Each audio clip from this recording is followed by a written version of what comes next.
할렐루야. 네, 우리 옆에 분들 인사합시다. 사랑합니다. 주 안에서 축복합니다. 네, 축복하고 사랑합니다. 네, 오늘 우리 교회가 지난주부터 오늘까지 이제 새벽 예배가 주일날에 되어지고 있습니다. 주일에 이렇게 새벽 예배를 드리면서 특별히 우리 예수님께서 안식일에 부활하신 것이 아니라 안식 후 첫날에 무덤에 계시다가 안식 후 첫날에 부활하셨죠. 그 부활을 생각하면서 그 새벽에 예수님께서 사망 권세의 흑암의 권세를 깨뜨리시고 생명의 부활로 부활하시는 예수님의 그 부활의 장면을 묵상하며 예수님의 그 부활의 신앙을 갖고 주님을 바라볼 때에 얼마나 신선한 감격이 제 안에 물빛듯 밀려오는지 알 수가 없었어요. 그래서 이 특별히 주일날 새벽에 우리가 새벽 기도가 시작이 되어서 예수 그리스도의 부활의 신앙을 가지고 우리가 오늘도 승리해야 되겠다라는 마음이 왔습니다. 여러분들도 부활의 신앙으로 승리합시다. 옆에 분들에게 인사합시다. 부활의 신앙으로 승리합시다. 할렐루야. 네. 눈빛만으로도 이야기하시는 분들도 있었지만 분명히 그 의미가 전달되었으리라 생각이 됩니다. 네, 우리가 지난주 맥주감사 주일에 이어서 염려함에서 감사함으로 라고 하는 제목을 갖고 지난주에 말씀을 나눴습니다. 그런데 우리가 이제 염려함에서 감사하는 삶을 살아가야 되는데 우리의 마음 가운데 늘 감사가 있으면 좋겠지만 우리 환경이요 늘 감사하는 조건과 여건과 감사한 일들로 풍성히 열매 맺으면 좋겠지만 감사의 열매가 감사의 조건이 감사의 환경이 되어지지 않은 그런 형편과 처지에 놓였을 때에 우리는 어떻게 삶을 살아가야 되느냐가 중요한 관건이라고 생각이 되어집니다. 그래서 우리는 감사함에서의 머물러 있을 것이 아니라 이제는 더욱더 나가서 기도하는 삶을 추구하며 나가는 우리의 신앙이 되어야 될 줄로 믿습니다. 제가 지난주에도 말씀을 드렸지만 여러분 염려에 대해서 얼마나 많은 사람들이 염려를 안고 살아가는가 이 현대 애들이요 얼마나 염려를 안고 살아가는지 알 수가 없습니다. 어느 생명보험사 회사에서 성인 남녀 대상으로 설문조사를 했죠. 일상생활 중에서 불안감을 느끼는가 일상생활 중에서 그랬더니 62%가 불안을 안고 살아가는 겁니다. 우리 국민이 5천만으로 봤을 때 거의 절반 이상이 불안을 안고 살아간다. 그런데 그 불안의 요인으로 세고 항목으로는 건강의 문제, 경제적인 문제, 불의의 사고에 대한 염려증, 노후의 문제 순으로 이렇게 순차적으로 뽑혔는데 건강의 문제가 이 자신의 건강에 대한 불감증을 안고 살아간다라는 것이죠. 여러분 현대인들이 얼만큼 염려와 불안증을 갖고 살아가는지 알 수가 없습니다. 성경에 보면 솔로몬 같은 사람조차도 염려와 근심이 있다고 고백하고 있죠. 전도서 3장 23절처럼 일평생에 근심하며 수고하는 것이 슬픔뿐이랴. 그의 마음이 밤에도 쉬지 못하다니 이것도 어때도다. 그러니까는 일평생 동안에 근심하며 수고하는 것이 슬픔뿐이겠느냐. 우리의 마음에 밤에도 쉬지 못하고 늘 근심하고 염려를 안고 살아가는 것이 우리의 인생이다라고 모든 것을 누려봤던 솔로몬의 고백을 통하여 우리가 알 수가 있습니다. 여러분 오늘날 이 시대적인 문제를 보면 참 염려할 것들이 많죠. 청년은 청년대로 염려가 많습니다. 청년 실업률이 100만이 넘어선 이 암담한 시대 속에 100만이 뭡니까? 엄청나게 실업률이 증가하고 결혼을 해도 부포 세대라. 이제 3포, 7포, 10포, 11포를 지나서 부포 부모가 되기를 포기하는 세대다. 부포 세대가 신조어가 나올 정도로입니다. 그러니까는 이분들이요, 이 신세대들, 이 젊은 세대들이 왜 이렇게 부모가 되기를 포기하는지도 우리가 이해를 할 수가 있어야 돼요. 왜냐하면 경제적인 문제 때문에 그래요. 여러분, 1인당 자녀 교육비가 아이 하나를 낳아서 대학을 졸업을 시키는 데까지 양육비용이 지난번에도 한번 말씀드렸지만 3억 3억만 원, 3억에 해당하는 약 3억에 해당하는 금액으로 알려져 있습니다. 거의 3억 원. 애가 태어나서 대학까지 졸업시킬 정도로 3억 정도에 해당하는 금액을 지출해야 된다. 그러니 우리의 삶도 우리 형편도 이런데 어떻게 자녀를 놓아서 우리가 자녀를 양육시킬 수 있겠는가? 우리는 부모로서는 아직까지 준비가 안 됐다. 그래서 부모로서의 자격을 포기한다라는 세대가 부포 세대라는 거죠. 작년은 작년대로 염려가 많습니다. 직장에 대해서 직장에서 혹 쫓겨나면 어떡하지? 직장에서 구조조정 당해서 갑자기 환경이 바뀌어져서 나 잘리면 어떡해? 사업이 망하면 가정에 혹시 우환이 생기면 자녀들에게 혹시 잘못되거나 위험한 일이 생기면 염려 중년이나 노년도 나름대로 염려를 안고 살아가는 것입니다. 사랑하는 성도 여러분, 우리는요 염려를요 떨쳐버려야 돼요. 염려에서 감사로 바뀌어져야 돼요. 아멘. 그렇기 때문에 오늘 성경은 우리에게 말씀합니다. 첫 번째, 아무것도 염려하지 말라. 염려에 대해서 아무것도 염려하지 말라라고 명령형으로 말씀하고 계십니다. 아무것도 염려하지 말고. 여러분, 성경은 염려하지 말라라고 하는 말씀이 문법적으로 봤을 때 명령형으로 떨어집니다. 명령형. 그냥 청유형이라 권유형으로 염려하지 않아 볼래? 이 정도가 아닙니다. 하나님의 말씀은 너희들 생각과 마음속에 있는 모든 육적인 생각에 갇힌 염려를 떨쳐버려라. 아멘. 염려하지 마. 아멘. 라고 성경은 말씀하고 있습니다. 아멘. 이 말씀이 365번이나 기록되어 있습니다. 성경에 염려하지 말라. 특별히 우리가 지난주에 말씀을 봤던 마태복음 5장부터 7장까지에는 산상수훈이라고 일컬어지는, 그죠? 예수님이 산중에서 담론을 펼치시잖아요. 제자들에게 광화를 하실 때에 그 첫 번째 말씀 가운데서 염려에 대해서 다루고 있잖아요. 너희 염려하지 말라. 그러면서 주님께서 7번이나 염려하지 말라라고 말씀하시고 명령하고 계신다는 사실을 기억해야 돼요. 그러니까 염려는요, 우리가요, 떨쳐버리고요, 버려야 되고요, 잘라내야 되고요, 우리가 의지적으로요, 염려하지 않겠습니다라고 하는 마음을 우리는 강하게, 담대하게 갖고 있어야 될 줄로 믿습니다. 아멘. 여러분, 염려라는 단어를요, 보면요, 히라보로 보면 메림나우라고 하는 히라보예요. 그런데 이 메리조라고 하는 나누다, 찢다라는 단어와 나우라고 하는 마음이 합쳐진 거예요. 그렇기 때문에 이것을 합치면 뭡니까? 메림나우가 마음이 찢어진 것.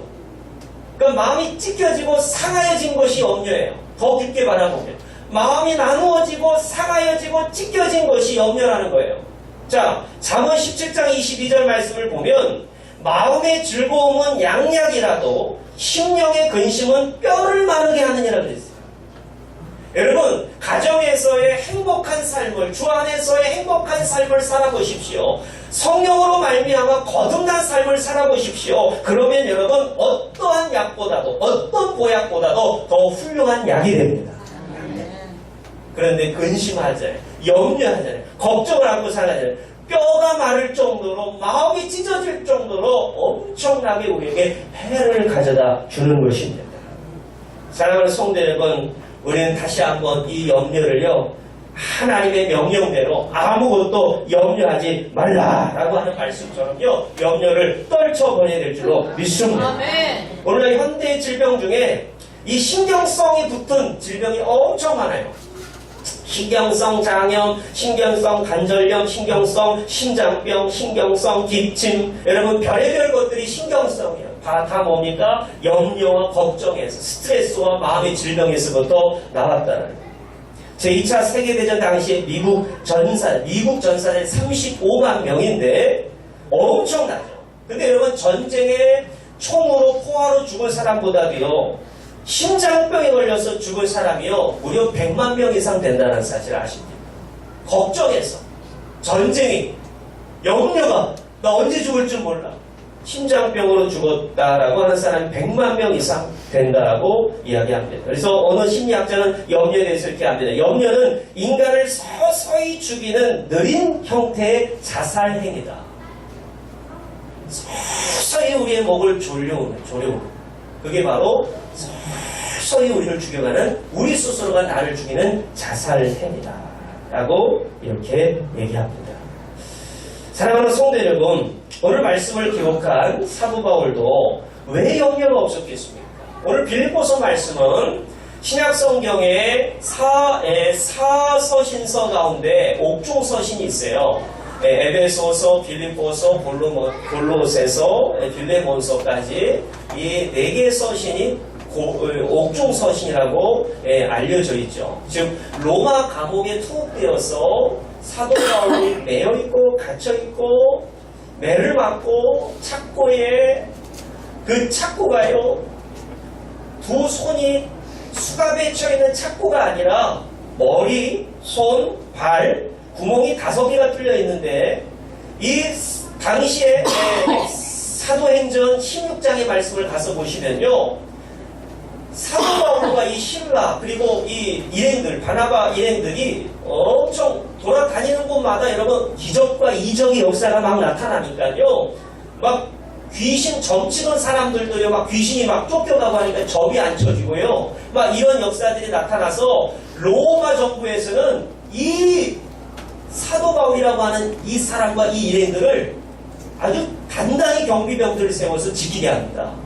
그래서 보통 아주 큰 죄수들에게는 이 구멍 5개 뚫린 착고를 사용하는데 머리 넣고요, 두 손 넣고요, 발까지 넣습니다. 그리고 완전히 여러분 자유함이 없는 상태라는 거예요. 큼큼한 감옥 속에서 오늘 이 옥중서신 빌립보 교회를 향한 서신을 쓰고 있다는 거예요. 여러분 놀랍게도 역설적이게도 여러분 빌립보서는 또 하나의 특징이 뭐죠? 기쁨의 서신이라. 자기가 갇혀있고 자기가 염려가 많고 자기가 자기 자신을 걱정하고 자기 자신을 생각해도 모자를 판에 도리어 사도 바울은 빌립보 성도들 향하여 주 안에서 기뻐하라. 아멘. 내가 다시 말하노니 기뻐하라. 아멘. 기쁨의 서신 여러분, 가장 많이 쓰여진 단어가 기쁨이라고 하는 rejoice, 기쁨이라고 하는 단어가 쓰였다는 사실을 기억을 해야만 합니다. 아멘. 매우 역설적이에요.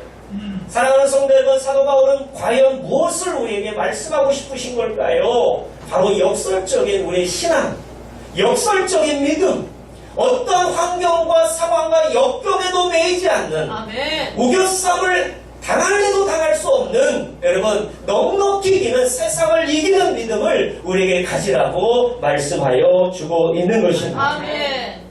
여러분 오늘 6절 말씀 한번 다 같이 한번 또 읽어봅니다. 시작. 아무것도 염려하지 말고 다만 모든 일에 기도와 간구로 너희 구할 것을 감사함으로 나누게 하라. 아멘. 여기 보시면 영어 성경으로 보면 보입니다. NIV 성경으로 보이면 보이는데 아무것과 모든 일이 나와요. 아무것, 그죠? 아무것과 모든 일이 나오는데 nothing과 everything입니다. 그러니까는요, nothing은요 염려하지 말고, everything은 기도하고 간구하라. 이것이 명확하게 아주 병의 꼴을 이루고 있어요. 아주 대칭을 잘 이루고 있어요. 그래서 여러분 염려하지 말 것은 아무것도, nothing, 아무것도 염려하지 말고, 우리가 감사하고 기도할 것은 모든 것, 우리의 생의 모든 것들을 기도와 감사로 우리는 바꾸어서 살아가야 된다는 사실을 기억하라는 것입니다. 아멘. 그래서 두 번째 우리가 보실 말씀은, 이제 우리가 이 감사와 기도의 관계에 대해서 우리가 생각하고 넘어가지 않으면 안 되는 것이죠. 우리가 감사와 기도에 대해서.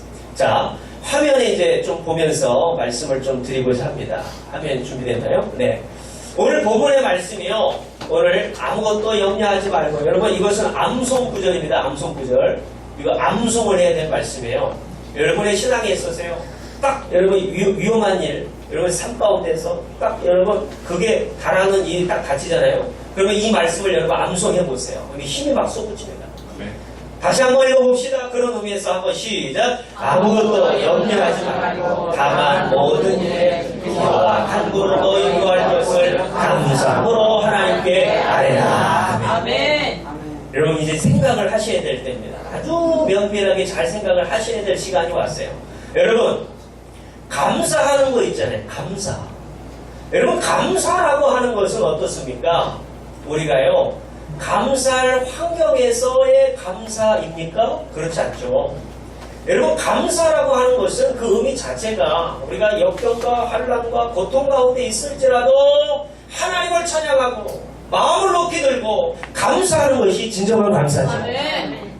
여러분 한번 생각해 보세요. 감사를 해서 우리가 기쁨이 있습니까? 아니면 기쁨이 있어서 우리가 감사를 하는 겁니까? 전자입니까? 후자입니까? 기쁨이 있는 조건에서 감사하기 때문에 감사하는 거예요? 아니면은 감사가 있기 때문에 기쁨이 많은 거예요? 여러분 감사는요 감사할 환경이 다 주어져서 감사하는 게 감사가 아닙니다. 감사라고 하는 것은 우리가 하나님 앞에 그럼에도 불구하고 전천후 감사 있죠. 과거 현재 미래 우리의 모든 삶을 주관하시는 하나님의 은혜와 하나님의 그 주권을 믿고 감사하는 줄로 믿습니다. 그래서 야고보서 5장 13절 야고보 사도는 이렇게 얘기하고 있어요. 너희 중에 고난당하는 자가 있느냐? 그는 뭐 하랍니까? 기도할 것이요. 즐거워하는 자가 있느냐? 그는 찬양할지요. 사랑하는 성도 여러분, 고난 가운데 있을 때에 오늘 기도할 것을 말씀하고 있어요. 자, 그러면 기도와 감사의 관계, 연결점, 연결성에 대해서 우리는 이해하고 넘어가야 돼요. 다음. 저는 먼저는 사도 바울 서신서 13서 신서에서 사도 바울의 신앙과 그의 신학적 체계가 매우 감사와 기도가 밀접하게 연결되어 있다는 사실을 깨닫게 됐습니다. 한번 다 같이 읽어보겠습니다. 시작. 그러므로 내가 첫째로 원하는 모든 사람을 위하여 간구와 기도와 도구와 감사를 하되. 아멘. 아멘. 여러분 디모데를 향하여 그죠? 마지막 그의 이 목회서 신서인 디모데전서에서 성도들을 향하여 디모데를 향하여 내가 첫째로 권하노니 모든 사람을 위하여 간구와 기도하되 도구하되 감사가 곁에 나옵니다. 감사. 이게 평행꼴을 이루고 있다. 평행꼴. 그러니까 여러분 기도와 간구, 감사는요 절대로요 뗄 수 없는 평행꼴을 이루고 있어요. 다음 또 읽어봅니다. 시작. 쉬지 말고 기도하라. 범사에 감사. 이것이 그리스도 예수 안에서 너희를 향하신 하나님의 뜻이며. 아멘. 너무나도 잘 알고 있어요. 그 윗절에 16절에 항상 기뻐하라 나오겠죠. 그죠? 근데 17절부터 말씀을 보면 데살로니가 교회를 향하여 사도 바울의 서신에 쉬지 말고 기도하라. 범사에 감사하라. 여러분 기도와 감사는요 뗄래야 뗄 수가 없어요. 매우 중요합니다. 평행꼴을 이루고 있어요. 여러분 우리가 지난주 말씀을 봤던 예수 그리스도께서 산상수훈 가운데 디스코스를 주님께서 말씀하셨어요. 첫 번째 말씀 가운데 주님께서 기도에 대해서 그죠? 6장에서부터 주기도문을 가르치시죠. 주기도문을 가르치시면서 너희들은 이렇게 기도하라 말씀하시고 바리새인과 서기관들처럼 외식하는 자들을 경계하시고 너희들이 골방에서 기도하고 하늘에 계신 아버지께서 다 우리의 기도와 간구를 들으신다. 여러분 그 6장과 7장에 걸쳐서 예수님의 그 산상수훈의 말씀 한번 들어보세요. 말씀을 읽어보세요. 그 말씀에는 기도와 감사가요 아름다운 하모니를 이루고 있어요. 기도와 감사. 그렇기 때문에 여러분 우리는 감사하는 삶을 삽니다. 그렇지만 더 적극적으로 나가서 우리는 어떤 삶을 살아야 되냐면 기도하는 삶을 추구하며 살아야 됩니다. 아멘. 할렐루야. 아멘. 그러면 우리는 이제 기도에 대해서 우리가 좀 알아야 되죠. 기도. 우리가 기도에 대해서 생각하기를요. 여러분 우리는 너무나도 많이 우리가 이 시대적인 흐름을, 역사적 흐름을 조금 이해할 필요가 있습니다. 특별히 한국 이 국내 내에서의 복음이 어떻게 역사해 왔는지. 우리가 130년 된 우리가 복음이 들어온 지 130년 전 선교사에 의해서 들어오게 됐죠. 그때 우리의 한국 교회의 상황은 교회가 없었죠. 선교사님들에 의해서 학교가 세워지고 병원이 세워지고 그리고 개화가 되어지고 우리나라 문화가 발전해지고 교회가 세워지고 그죠? 그렇게 근대화를 이루게 된 때에 선교사님들이 교회를 세우기 시작했죠. 그때 우리가 하나님을 예배하기 시작한 겁니다. 근데 여러분 그때는 여러분 우리나라가 엄청나게 못 살던 시절이에요. 그냥 백주대낮에 여러분 많은 사람들이 상에 앉아서 술을 먹고 있고 막걸리를 마시고 있고 그런 다 취해서 소망이 없는 또 시기적으로 우리나라 일제히 강점기 속에 있었기 때문에 매우 소망이 없는 살 소망이 끊어진 그런 어두컴컴한 시대를 우리는 맞이하게 됩니다. 그렇기 때문에 우리는 그 신앙이 무슨 신앙이었냐면 번영신앙이나 우리는 기복주의적인 신앙을 받아들였어요. 예수 그리스도 믿으면 하늘님이라 믿었던 하나님을 믿으면 우리나라 잘 먹고 잘 사네. 그러니까 우리 같이 교회 가자. 근데 여러분 놀랍게도요 하나님께서 우리의 연약한 초보적인 믿음도 귀하게 여기시고 긍휼히 여기셨어요. 주님의 일을 하십니다. 아멘. 하나님이 진짜로 우리나라를 축복해 주셔요. 우리나라를 복을 주셔요. 그런 시대적 흐름들이 이제 쭉 오다가 우리가 이제 70년대, 80년대 이제 성령의 뜨거운 부흥의 역사가 일어남으로 말미암아 막 기도 운동이 세워지고 말이죠. 경배와 찬양이 세워지고 말이죠. 곳곳에서 성경 공부들 그리고 대학교에서 선교단체들 내비게이터나 뭐 CCC IMF 뭐 이런 단체들 예수전도단 뭐 이런 단체들이 막 세워져서 이 지식층들에서 복음이 들어가니까요 하나님의 말씀에 대한 막 깊이가 막 그리고 유학을 가고 목사님들이 유학 가시는 목사님들이 전도사님들이 많아지고 신학생들이 그러다 보니까 여러분 하나님의 말씀이 깊이와 넓이가 막 커지기 시작했어요.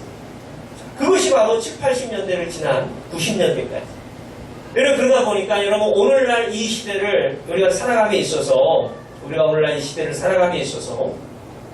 오늘 특별히 우리가 절대자이신 하나님을 우리가 인정치 않고 자기 소견에 오른 대로 살아가는 이러한 시대를 맞이하여서 우리는 정말로 하나님의 그 역사를 하나님의 그 크신 은혜를 우리가 이성적으로 지성적으로만 이해하려고 하는 이 시대 속에 우리 놓여 있는데 우리는 다시 한번 하나님의 성령 하나님께서 우리에게 보여주시고 알게 해주시는 그런 역사를 우리가 체험하며 살아가야 될 줄로 믿습니다. 그러니까 기도와 감사가 이 매우 밀접한 연결성 속에 연결되어 있는데 그럼 다음 한번 볼까요? 어떻게 말씀드릴 수 있을까요? 한번 보겠습니다. 자, 여러분 너무 어려워하지 마시고 그냥 가볍게 들으시면 돼요. 자, 감사가요 헬라어로 제가 지난주에 말씀을 드렸어요. 유카리스테오라고 하는 이 카리스를 기본 어근으로 한 유카리스테오가 바로 감사입니다. 감사. 그런데 이 감사가요 은혜라고 하는 카리스에서부터 나왔다는 거죠. 그러니까 감사의 정확한 뜻은 뭐냐면 한번 읽어볼까요? 노란색 글씨 시작. 감사는 은혜가 풍성한 상태. 할렐루야. 감사는 은혜가 풍성한 상태. 하나님의 은혜로 말미암아 그 은혜 모든 것이 하나님의 은혜입니다. 그렇기 때문에 그 감사는요 은혜가 풍성하고 부유한 상태. 예수 그리스도로 말미암아 부유한 상태가 바로 감사인 거예요. 내가 먹고 배불러서 감사가 아닙니다. 내가 따뜻한 옷을 입어서의 감사가 아닙니다. 내가 좋은 집에 살아서의 감사가 아닙니다. 오직 예수 그리스도로 말미암아 옷 입고 예수 그리스도를 먹고 예수 그리스도로 말미암아 살아가는 그 기쁨의 은혜에 충만한 상태가 감사인 줄로 믿습니다. 자, 그러면 이 감사가, 이 은혜의 근간에 둔 감사가 어떻게 기도와 연결되어 있습니까? 다음. 자, 헬라어로 보게 되면 기도는 대부분 사도 바울이 쓴 기도에 대한 어근은 이 프로세오코마이라고 하는 이 헬라어를 가지고 있어요. 여러분 알아야 됩니다. 프로세오코마이. 한번 따라해 볼까요? 프로세오코마이. 이게 기도예요. 여러분, 제가 우스운 얘기 지난번에 한번 해드렸습니다. 제가요, 이제 집에 들어가서 이제 거실에 이제 소파에 딱 앉아서 좀 너무 피곤한 그 날이었어요. 그래서 피곤한 날이어서 그냥 좀 누워서 눈을 감고 제가 기독교 그 채널 방송을 좀 자주 듣고 또 이렇게 후원도 합니다만은 그 기독교 방송 채널을 틀려고 제가 익숙한 채널로 190 몇 번을 이렇게 딱 해서 돌리는데 잘못 찍혔나 봐요. 이게 숫자가 잘못 찍혀서 듣고 있었어요. 근데 제대로 돌려졌나 하고 듣고 있는데 똑같아요. 똑같이 듣고 있는데 많은 사람들이 아멘만 안 했지 네네 이러더라고요. 그래서 저 교회에서는 그렇게 하나 보다. 그래서 눈을 감고 이제 듣고 있는데 막 사랑에 대해서 관용에 대해서 막 얘기를 하는 거예요. 막 그러니까 저 막 은혜가 되는 거예요. 야, 저 목사님 누구시기에 정말 은혜가 된다 하고 제가 탁 고개를 돌려서 TV를 바라봤는데 아니 목사님이 머리를 다 깎았더라고요. 아니 알고 보니까는 BTN 방송, 불교 방송. 목탕만 안 뜯었지. 여러분 그 아주 요즘에 인기 많은 법륜 스님이 강의를 하고 있었어요. 그런데 저는 은혜가 되더라고요. 근데 여러분 기도에 대해서도 다루고 있는데 저희 기독교에서 가르치는 기도와 이러한 이 기도와 이러한 신학적 체계에 대해서 거의 비슷하게 해요. 기도에 대해서 얘기를 했을 때 여러분 기도는요 기독교만 있는 게 아니에요. 불교에도 있고요, 힌두교에도 있고요, 이슬람도 있고요. 기도함으로써 이게 영어로 베블링이거든요. 그러니까 여러분 비는 거예요. 비는 거예요. 여러분 우리가 여러분 무속신앙을 가질 때 샤머니즘 가질 때 어떻게 했습니까? 막 무조건 빌었잖아요. 빌어서 그분께 그 신께서 우리에게 주시기를 원하는 거잖아요. 막 받아내기를 원하는 거예요. 그게 기도예요. 근데 여러분 성경에서 얘기하는 기도는요 이방 종교에서 얘기하는 기도의 의미가 아니에요. 여러분 우리가요 가난하고 배고프던 시절에는 여러분 물론 그렇게 기도할 수 있었어요. 하나님 배고파요. 하나님 정말 우리 가난해요. 하나님 이 나라를 구원하여 주시고 하나님 이 나라를 잘 사는 나라 열방 중에 세우소서 여러분 기도할 수 있었습니다. 근데 여러분 이제는 여러분 우리는 말씀을 듣고 깨닫고 정말 하나님의 그 진리의 말씀 그 깊이 가운데 하나님을 아는 지식에 더 깊어져야 될 줄로 믿습니다. 알아야 돼요. 진리의 말씀을 옳게 분별해야 됩니다. 여러분 우리의 기도의 의미가요 뭐 달라라고 떼쓰는 게 기도가 아닙니다. 기도는요 한번 노란색 글씨 한번 읽어보세요. 시작. 하나님과 연합된 관계 속에서 나의 생각이 아닌 하나님의 생각으로 바뀌고 하나님의 뜻을 추구하는 것. 아멘. 이게 바로 프로세오코마이. 그리고 여러분 기도의 의미를 우리 모르고 그냥 하나님 앞에 우리는 기도한다고 하는 거예요. 그런데 여러분 다 뭘 구했습니까? 땅의 것을 구했잖아요. 골로새서 3장 말씀에 너희들은 땅의 것을 구하지 말고 위의 것을 찾으라 그랬어요. 여러분 예수님께서 마태복음 7장 7절 말씀에 구하라, 찾으라, 문을 두드리라. 그건 뭐라고 하셨습니까? 그러면 너희들 찾아낼 것이고 열릴 것이고 너희들 발견하게 될 것이다. 그러니까 여러분 이 의미를 가지고 우리가 아니 성경에서는 아니 무엇이든지 구하라고 찾으라고 두드리라고 하셨는데 아니 왜 목사님은 왜 이렇게 설교하십니까? 아닙니다. 여러분 그 의미를 몰라서 그래요. 여러분 우리는요 한글 번역 성경뿐만 아니라 여러 가지 성경을 봐야 됩니다. 영어 성경만 봐더라도요 여러분 구하라 뭡니까? ask입니다. 여러분 찾으라 seek입니다. 두드리라 뭡니까? knock입니다. 여러분 우리가 문을 두드리라 그랬죠. 문을 두드리라 그랬어요. 여러분 요한복음 10장 말씀 가운데 예수님이 무슨 문이 되신다고 그랬어요? 양의 문이 되셔요. 여러분 여기 두드리라고 하는 의미는 그냥 여러분 이렇게 설교하시는 분들도 제가 들었어요. 아니 막 구했는데 막 떼를 쓰고 구했는데 아니 하나님이 안 주시니까 그때 이제 면밀히 찾다라고 하는 게 이 시크가 면밀히 찾다라는 거거든요. 면밀히 뭐 틀린 게 없나 찾는 거예요. 근데 그것을 구하다 보니까 더 증폭되어서 찾는 거예요. 막 세밀하게 면밀하게 찾아. 그래도 안 되니까 여러분 막 부실 정도로 막 뭘 두드려라. 여러분 이게 아닙니다. 여러분 이 의미는요 예수님을 두드리라는 거예요. 할렐루야. 여러분 오늘 여기 나오신 분들은 모두 다 예수님을 만나야 돼요. 오늘 이 시간에 여러분 그냥 나오시면 안 됩니다. 예수님의 문을 두드려야 돼요.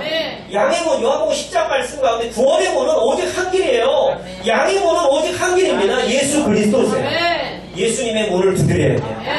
그리고 그 안에 들어가야 돼요. 그 진리를 발견해야 돼요.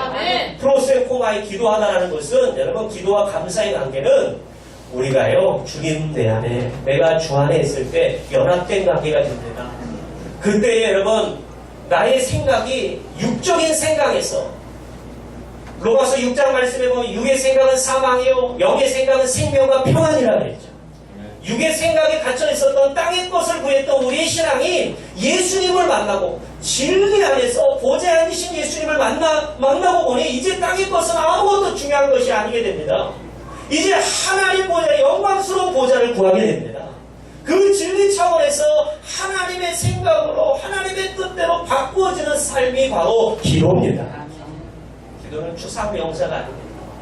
기도는요 하나님의 역사와 기적을 경험하는 장입니다. 우리가 기도의 삶을 살아야 됩니다. 늘 하나님의 임재를 경험하며 늘 하나님 앞에 나가는 삶을 사는 삶이야말로 하나님께서 우리의 삶과 우리의 모든 것들을 바꿔 나가실 수 있는 유일한 길인 줄로 믿습니다. 그렇기 때문에 기도하되 여러분 감사함으로 구할 것을 오늘 빌립보서 4장 6절 말씀에 이야기하고 있습니다. 그리하면 하나님께서 이 기도의 이 감사의 모든 것들을 책임져 주시는데 마지막으로 기도의 열매가 나타나게 됩니다. 7절 한번 말씀을 보겠습니다. 시작. 왜냐하면 모든 지각에 뛰어난 하나님의 평강이 그리스도 예수 안에서 너희 마음과 생각을 지키시리라. 아멘. 이거를요 우리 개역개정 성경을 보고 계시잖아요. 표준 세번역 우리 번역된 성경으로 보게 되면 이렇게 기록되어 있습니다. 그리하면 사람의 헤아림을 뛰어넘는 사람으로는 감히 생각할 수도 없는 하나님의 평화가 여러분의 마음과 생각을 그리스도 예수 안에서 지켜주실 것입니다. 여러분 사람으로서는 감히 생각할 수도 없는 사람으로서는 사람의 헤아림을 뛰어넘는 그 모든 지각에 우리가 가지고 있는 모든 지각보다도 더 뛰어난 하나님의 지각이 하나님의 역사가 모든 지각에 뛰어난 하나님의 평강이 하나님의 뜻이 이루어질 줄로 믿습니다. 이게 열매입니다. 사랑하는 성도 여러분 하나님의 평강이 하나님의 역사가 하나님의 그 기도의 열매들이 풍성하게 나타나기를 부탁을 드리겠습니다. 우리가 헤아릴 수 없는 우리는 우리로서는 할 수 없어요. 여러분 구원이요 우리가 받을 수 있습니까? 자력의 구원이 있습니까? 스스로의 구원이 있습니까? 없어요. 여러분 로마서 10장 말씀 보면 여러분 구원받을 사람이 한 사람도 모든 사람이 죄인이고요. 로마서 3장 말씀에도 의인 없나니 하나도 없고요. 모든 사람이 죄 중에 하나님의 영광에 이를 수 없는 상태에 이르렀습니다. 여러분 이 땅의 삶이 다라면 우리는 흥청망청 우리 마음대로 우리 정욕대로 사용하시고 시간을 써도 됩니다. 그런데 이 땅의 삶이 다가 아니잖아요. 그 이후에는 심판이 있으니 사람이 죽은 뒤에는 심판이 있습니다. 그렇기 때문에 우리는 알아야 됩니다. 우리로서는 구원 얻을 수가 없어요. 구원은 하나님의 선물이라 그랬어요. 구원은 하나님의 전적인 선물입니다. 은혜로 말미암아 우리가 믿음으로 말미암아 우리가 구원을 얻었어요. 그 구원은 하나님의 선물이야. 에베소 말씀 가운데 사람으로서는 할 수 없어요. 마가복음 19장 말씀 가운데 26절에 보면 부자 청년이 예수님께 나와 어떻게 하면 영생을 얻을 수 있겠습니까? 라고 자기의 마음을 털어놓고 고백합니다. 그 예수님 그럽니다. 너 가진 거 다 팔아서 가난한 자들에게 나눠주라. 그럽니다. 근데 여러분, 그 부자 청년은 근심하고 자기 길로 가게 됩니다. 근데 예수님 말씀하십니다. 이 부자가 하나님 나라 천국에 들어가는 것보다도 이 낙타가 바늘 끼고 들어간 것보다 부자가 천국에 들어가는 것이 더 어렵다라고 합니다. 여러분, 부자가 하나님 나라 들어가는 것이, 그러니까 부자가 다 나쁜 것이 아니지만 그 물질을 잘 선용해서 하나님 뜻대로 살면 정말로 그 물질은 귀한 물질이 되지만, 여러분, 자기 마음대로 자기 교만해서 자기의 욕심대로 살아가는 그 부자는 하나님 나라 들어가는 그토록 어렵다라는 거예요. 그래서 제자들이 이럽니다. 주님께. 마가복음 19장에 주님, 그러면 우리는 다 지옥에 갈 수밖에 없네요. 그럼 누가 하나님 나라 들어갑니까? 그럽니다. 근데 예수님 말씀하십니다. 사람으로서는 할 수 없으나 하나님으로서는 다 하실 수 있느니라. 여러분, 우리는 할 수 없어요. 그런데 하나님의 은혜로 우리를 긍휼히 여기시사 하나님 우리를 구원하신 줄로 믿습니다. 그 구원의 기쁨과 감격 가운데 우리는 기도의 삶을 추구하며 살아가시기 바랍니다. 하나님의 평강이 우리의 마음과 생각을, 그리스도 예수 안에서 우리의 마음과 생각을 지키실 줄로 믿습니다. 아무것도 염려하지 마십시오. 모든 일에 기도와 간구로 우리 구할 것을 감사함으로 하나님께 아뢰십시오. 저는 이번 주에 이 찬양의 많은 은혜를 누리고 받았습니다. 여러분, 우리가 이 땅에 사는 이유, 이 땅에 살아갈 이유, 우리의 소망이 무엇입니까? 우리 교회가 존재해야 될 이유, 목적이 무엇입니까? 여러분, 하나님 나라, 그 하나님 나라 영원한 천국, 하나님의 나라를 우리가 소유하며 살아가는 것이 바로 우리가 삶의 이유고 우리의 소원이 되어야 될 줄로 믿습니다. 우리 시간에 찬양합시다.